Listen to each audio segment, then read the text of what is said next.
الحمد لله وكفى والسلام على عباده الذين اصطفى أما بعد فأعوذ بالله من الشيطان الرجيم بسم الله الرحمن الرحيم ومن يعظم شعائر الله فإنها من تقوى القلوب صدق الله العلي العظيم. حضرات علماء کرام، معزز سامعین، عزیز طلباء اور اس اجلاس میں شرکت کے لیے تشریف لانے والے مہمانان گرامی، کلیدی خطاب اور کلیدی بیان میرے کرم فرما، میرے محسن اور انتہائی مخلص اور عزیز دوست برادر گرامی حضرت مولانا سید حبیب اللہ صاحب دامت برکاتہ العالیہ کا ہو چکا ہے، اور اس کا جو تکملہ اور صحیح تتمہ تھا وہ ان کے برادر کبیر حضرت مولانا اظہر صاحب دامت برکاتہ نے مکمل فرما دیا. تو اس لیے بنیادی اور کلیدی خطاب کی تو ضرورت اب نہیں رہی، اور حضرت مولانا نے جیسے بھی فرمایا کہ چہروں سے محسوس ہو رہا ہے کہ بھوک بھی لگ رہی ہے، تو جب بھوک کا احساس ہو تو سننے کی لذت بھی زیادہ نہیں رہتی. لیکن چونکہ حضرت والا کا حکم ہوا ہے اور میری حاضری اس غرض سے ہوئی ہے کہ اپنے نفع کے لیے، اپنے فائدے کے لیے اس اجلاس میں شرکت کروں، یہ میرے لیے انتہائی سعادت مندی اور نیک بختی کی بات ہے کہ ایسا مرکزی دینی، تعلیمی اور تربیتی ادارے میں اللہ تعالیٰ مجھ ناکارے کو، مجھ طالب علم کو حاضری کی توفیق اور سعادت بخشے. یہ میرے لیے اعزاز و اکرام کی بات ہے. اور جو بات حضرت مولانا نے بیان فرمائی اس کو سن کر کے بہت خوشی مسرت ہوئی کہ جتنے بھی پروگرام اب تک ہوئے ہیں وہ تمام تر پروگرام علاقے کے لوگوں نے اور جو طلباء یہاں زیر تعلیم رہتے ہیں ان طلباء کے سرپرستوں نے اس کے اخراجات، اس کے مصارف برداشت کیے. میں سمجھتا ہوں کہ حضرت مولانا کا یہ انتہائی خلوص اور علاقے والوں کا مدرسے کے ساتھ ہمدردانہ تعلق ہے کہ علاقہ پورا اس مدرسے کے ساتھ جڑا ہوا ہے، اس مدرسے کے ساتھ محبت اور تعلق اور وابستگی رکھتا ہے. ورنہ اتنا بڑا خرچ 18-20 لاکھ روپے، اور اس سال کا جو خرچ حضرت مولانا نے بیان فرمایا وہ تقریباً 25 لاکھ روپے. تو 25 لاکھ روپے میں 1 روپیہ بھی مدرسے کے خزانے سے، مدرسے کی رقم سے خرچ نہ کیا جائے، پورا کا پورا وہ طلباء کے سرپرستوں سے یا علاقے کے ذمہ داروں سے اور اس امت مسلمہ سے لے لیا جائے. میں سمجھتا ہوں کہ یہ آپ کی اور آپ کے جو اساتذہ ہیں ان کی جد و جہد، ان کی مساعی، ان کی کوششیں اور آپ کا یہ خلوص ہے، اس خلوص کی یہ برکت ہے. اور علاقے والے ماشاءاللہ جڑے ہوئے ہیں. اللہ تعالیٰ اپنی شان بہترین صرف بدلہ عطا فرمائے. یہاں اس وقت 3 قسم کے لوگ جمع ہیں، سرپرست حضرات ہیں، یہاں کی انتظامیہ، یہاں کے اساتذہ ہیں اور طلباء ہیں. مجھے تینوں سے متعلق مختصر انداز میں نے عرض کیا کہ اگر آپ مجھے یہ فرمائیں گے کہ 10 منٹ میں اپنی بات پوری کر دیں تو میں 10 منٹ میں انشاءاللہ اپنی بات مکمل کر لوں گا، اور جو مجھے عرض کرنا وہ بھی عرض کر دوں گا. تو اس لیے بہت مختصر انداز میں عرض کر رہا ہوں کہ مدرسہ نام 3 چیزوں کا ہے: نظام تعلیم ہو، طلباء ہو، پڑھنے والے ذہین اور پڑھانے والے محنتی اساتذہ. یہ تو بالکل بنیادی چیزیں ہیں، اور ان تینوں چیزوں کو مضبوط کرنے کے لیے تعاون کی ضرورت ہوتی ہے، جس کے لیے سرپرست حضرات یہاں تشریف فرما ہیں. اب جو سرپرست حضرات اس مدرسے کے ساتھ یا دیگر مدارس کے ساتھ مخلصانہ تعلق رکھتے ہیں، اسی کے تعلق سے میں نے آیت شریف آپ کے سامنے تلاوت کی.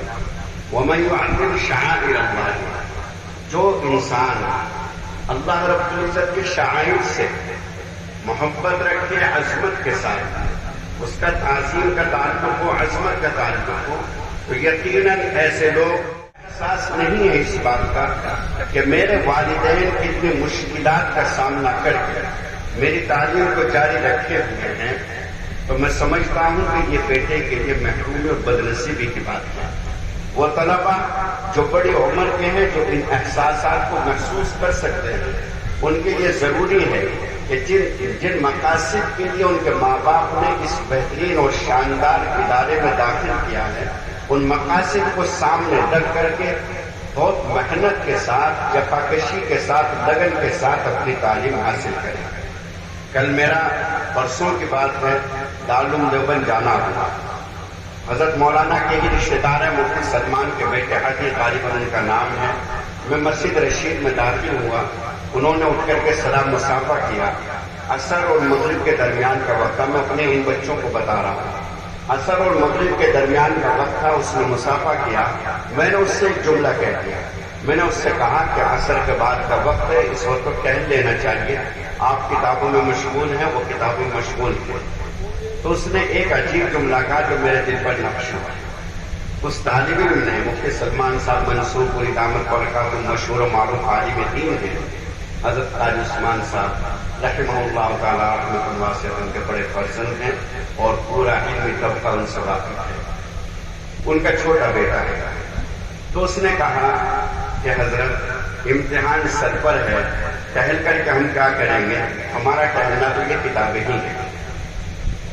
میں اپنے ان بچوں کو سنانا چاہتا ہوں، اسی لیے پھر یہ لوگ آگے چل کر کے ترقی کرتے ہیں۔ جس کی تعلیم علمی اتنی شاندار طریقے سے گزری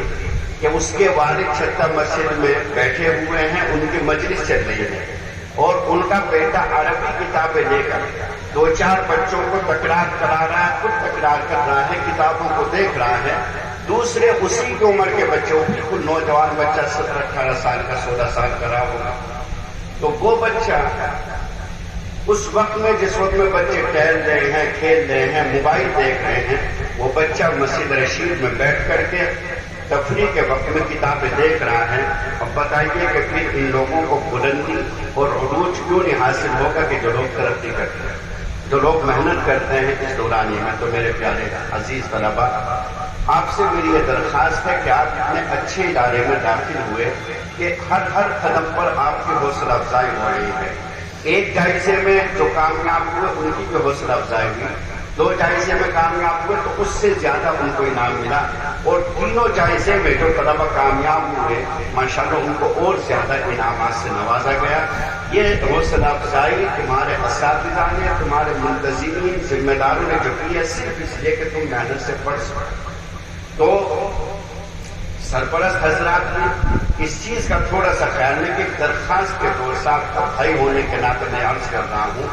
کہ آپ حضرات جب گھر بچے جاتے ہیں تو اللہ کے لیے کم از کم اتنا آپ کر لیں کہ بچوں کے سامنے آپ لوگ زیادہ موبائل میں مشغول نہ رہیں۔ ایک چھوٹا سا بچہ مکتب میں پڑھتا ہے دلی میں، 3.5 سال کی عمر ہے، اس کی والدہ نے مکتب کے ذمہ دار کو فون کیا کہ بچے کو سمجھاؤ کہ جب یہ گھر آتا ہے تو موبائل میں مشغول ہو جاتا ہے۔ 3.5 سال کا بچہ کتنا چھوٹا ہوتا ہے، لیکن بعض بچے بڑے ذہین ہوتے ہیں، بڑے سمجھدار ہوتے ہیں۔ 3.5-4 سال کا بچہ وہ کہتا ہے اپنے استاد سے، ذمہ دار سے مکتب کے، کہ استاد صاحب میری والدہ میری تو شکایت کر رہی ہے، آپ میری والدہ سے بھی تو کہو وہ بھی موبائل نہ لے کے، میں گھر جاتا ہوں نہ مجھ سے محبت کرتی، نہ مجھے اچھی طرح کھانا دیتی، موبائل میں مشغول رہتی ہے۔ وہ چھوٹا سا 4 سال کا بچہ 3.5 کا اپنی ماں کی شکایت کر رہا ہے۔ تو میری ماں بہنیں یہاں بیٹھی ہوئی ہیں، جب وہ گھر میں موبائل ہر وقت دیکھیں گے یا آپ حضرات موبائل میں مشغول رہیں گے اور چاہیں گے کہ آپ کے بچے بڑے صالح اور نیک بنے، آپ کے بچے موبائل نہ لے کے موبائل سے دور ایسے دور رہیں گے۔ جب آپ عمر کے اس دورانیے میں کسی کی عمر 50 سال، کسی کی عمر 60 سال، کسی کی 70 سال، کسی کی 40 سال عمر کے اس دورانیے میں آپ پہنچ گئے، آپ کا موبائل کا شوق ختم نہیں ہوا، تو وہ نوجوان نسل جو ابھی ابھرتی ہوئی ہے تو وہ موبائل سے کیسے دور رہ سکتے ہیں؟ ضرورت اس بات کی کہ اپنے گھر کا ماحول خود اس طرح کا بنائیں کہ جس سے کہ موبائل کی طرف بچوں کا رجحان کم سے کم ہو۔ ایک بات اور تجربے کی روشنی میں عرض کرتا ہوں کہ جس مدرسے میں آپ میں کبھی سختی بھی ہوگی، کبھی پیمائش بھی ہوگی، کبھی تنبیہ بھی ہوگی، جس وقت تنگی اور فرمائش ہو اس وقت ضروری ہے کہ آپ ان شفقتوں کو محبتوں کو یاد کریں کہ جن مواقع پر آپ کے بچوں کے ساتھ ان کے اساتذہ نے محبتوں سے کام کیا، شفقتوں سے کام کیا، صرف بچے کی شکایت کے اوپر آپ اطمینان نہ کریں، اس کے اوپر یقین نہ کریں، بلکہ آپ کی ذمہ داری اور آپ کے لیے ضروری ہے کہ آپ ان بچوں کے اساتذہ سے یا ذمہ داروں سے تحقیق کریں، اور اگر تھوڑی بہت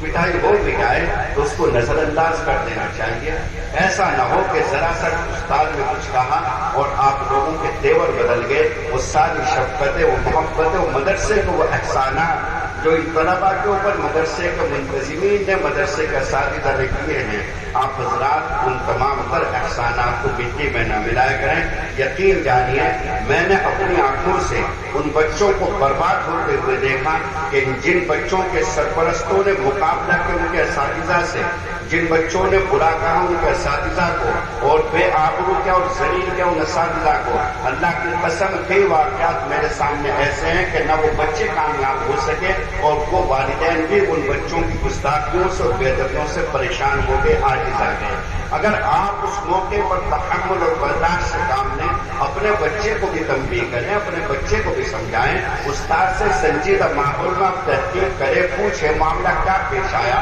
آپ استاد سے عاجزی کے ساتھ یہ درخواست کریں کہ حضرت تھوڑا شفقت سے کام لے لیں، تو میں سمجھتا ہوں کہ انشاءاللہ آپ کا بچہ کامیاب ہوگا۔ اور اگر آپ کے تیور بدل گئے، آپ کا انداز بدل گیا، آپ کا رخ بدل گیا، تو آپ کا بچہ میں نہیں مانتا کہ وہ اس درجے کا کامیاب ہو جائے گا جس درجے کا کامیاب ہونا چاہیے۔ اللہ رب العزت اس پورے اجلاس کو بے حد مقبول فرمائے، اور جس مقصد کے لیے تمہیدی اجلاس قائم کیا گیا ہے، اللہ رب العزت اس بڑے اجلاس کو مکمل کامیابی، کامرانی اور سرفرازی سے نوازے، اور اللہ